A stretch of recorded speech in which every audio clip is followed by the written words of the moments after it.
Bonjour et bienvenue en phénomène d'échange de les gens de biotech, GBT201. Aujourd'hui, la turbulence et les écoulements laminaires et turbulents, en fait, pour les écoulements non newtoniens. Première chose, le nombre de Reynolds nous dit si c'est laminaire ou pas, hein, si c'est laminaire ou si c'est turbulent. Le nombre de Reynolds, ben, vous voyez, il a été défini pour un fluide de puissance. Imaginez que n soit égal à 1, ça devient un fluide laminaire. Toute cette expression-là devient 1. OK? Ça devient 1.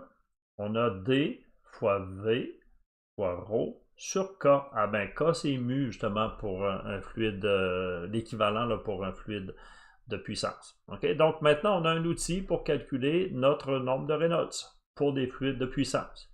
Donc, qu'est-ce qu'on peut faire? On prend notre nombre de Reynolds et on va calculer, par exemple, le facteur de friction. Soit par la formule de Blasius, qui est toute simple et qui marche bien, relativement bien, mais pas pour des nombres de Reynolds trop élevés, hein. Si on va plus loin, ben, il faut utiliser Prandtl, la formule de Prandtl, qui apparaît aussi dans Transport Phenomena. On l'a vu aussi en phénomène d'échange 1. On en a vu quelques-unes, en fait. Si on veut des fluides de puissance, des fluides d'Oswald, on prend ceci. Alors, c'est pas juste remplacer, dans ce cas-là, Reynolds, comme on a fait ici, mais c'est remplacer Reynolds et un peu changer la formule, OK? Donc, on est obligé. Et là-dedans, effectivement, si on met n égale à 1, on retombe au même problème. Pour un fluide de Bingham, c'est encore plus compliqué. Là, on met, bon, compliqué, la formule est juste un petit peu plus lourde. Ben, une fois qu'on a nos deux premiers éléments, 1 et 2, donc Reynolds et le facteur de friction, on peut aller, on retourne au chapitre 7 et on fait du Bernoulli. Hein. Bernoulli, on a fait en phénomène d'échange 1, ce qu'on a fait, on n'en a pas parlé beaucoup, mais c'était des écoulements turbulents seulement. Parce que si on a un écoulement laminaire, ben, en fait, ce facteur-là au dénominateur, c'est pas 2, mais c'est 1, par exemple, hein, pour un écoulement newtonien laminaire. Ben, dans un écoulement de Bingham, ben, ça ne sera pas 1, ça va être ça. Pour un écoulement de Oswald, ben, ça va être ceci. Okay? Donc, encore une fois, on peut faire du Bernoulli, mais en adaptant les choses. Et pourquoi je dis ici dans un écoulement laminaire? Parce que souvent les écoulements non newtoniens, c'est des polymères, c'est assez visqueux, c'est lourd. Et lourd, c'est-à-dire ça résiste beaucoup à l'écoulement et c'est difficile de les rendre turbulents. Ils ne sont pas toujours turbulents, donc quand ils sont laminaires, ben, on peut faire du Bernoulli comme ça aussi. Justement, la transition à la turbulence, ça se fait quand? Ben, ça se fait à un nombre de Reynolds critique, qui va être 2100, peut-être, si n est égal à 1. Okay? Vous mettez ces deux formules-là qui ont été développées dans les années 60 et 70. Bon, c'est du fit de courbe. Hein? Et les deux, en fait, s'accordent assez bien lorsqu'on n'est pas trop loin de 1. Regardez cette courbe-là. En fait, la courbe ici, c'est la Reynolds de transition en fonction de l'indice de consistance du fluide Power Law. Et vous voyez, autour de 1, les deux courbes s'entendent assez bien. À 1 exactement, les deux sont à 2100, la transition. Et lorsque l'indice de consistance devient beaucoup plus bas, ben là, les deux ne sont pas en accord. Vous allez me demander sûrement laquelle est la meilleure. Je vais vous dire, c'est à vous de choisir. On ne le sait pas vraiment. Il y en a qui, ça dépend du type de fluide. Et donc, on espère que le fluide doit être dans cette zone-là. Sinon, ben, il faut faire le travail soi-même. Okay?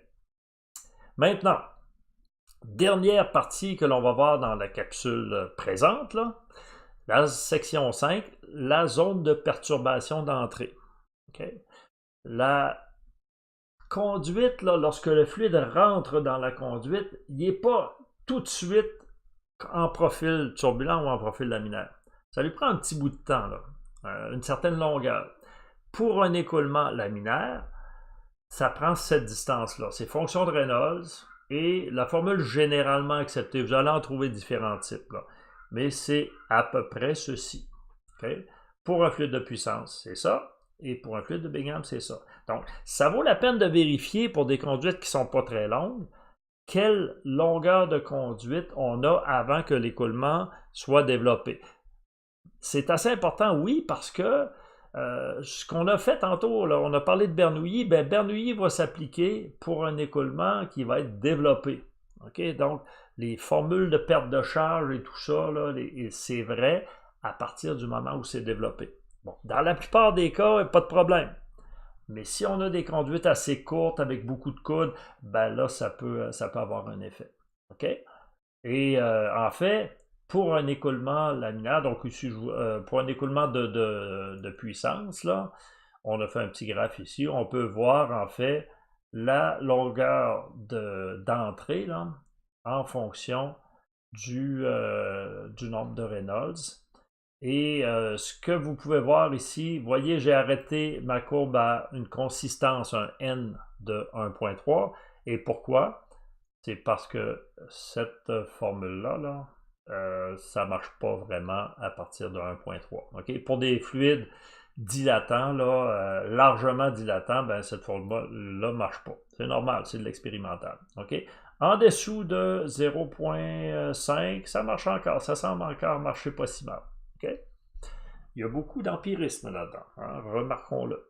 Donc, la prochaine capsule va traiter d'un autre problème, en fait, du problème de mesure de viscosité. Mais pour terminer cette capsule-ci, je vous donne, j'ai même pas mis le graphe, là, pour le développement dans des écoulements turbulents newtoniens, okay, dans ce qu'on vient de faire ici, la formule qui donne la longueur est à peu près celle-ci. Pour les écoulements non newtoniens, ben, bonne chance, on n'en trouve pas. Okay? Vous voyez, il y a quand même des limites à ce qu'on connaît en ingénierie actuellement sur les écoulements newtoniens et non newtoniens turbulents. Okay? Donc, pour la prochaine capsule, on va traiter de l'item 6 ici dans le notebook où on parle de détermination de la viscosité dans les fluides non newtoniens. Je garde cette capsule, en fait, je le garde pour une capsule complètement séparée parce que c'est assez long à faire, ça. Mais c'est assez intéressant, c'est un outil qui est assez puissant.